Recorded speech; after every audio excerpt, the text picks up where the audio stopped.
I've just taken delivery of this external wall insulation, which is good timing because it's absolutely freezing outside at the moment. But it's taken me a couple of months to get to this stage because I had to work out exactly what I needed. And this is how I did it.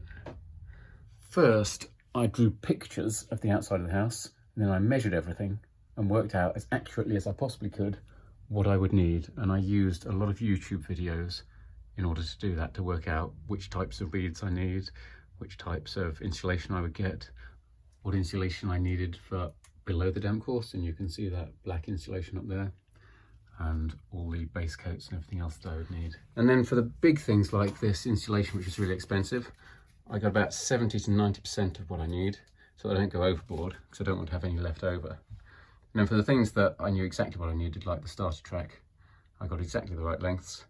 And so now I'm going to put it up over the next couple of months. And when I work out exactly what I need of the big ticket items, then I'm just going to buy in some more of those. So all of this has cost about £3,800. And that's a lot. I expect it's going to be another £1,000 when I actually get the next order in as well. But that's not much compared to what it would be if I got someone to install this. I got a quote recently of £18,000 to install insulation on the front and the back of the house. So this is going to be much cheaper than that. Right, next videos should be of me installing this.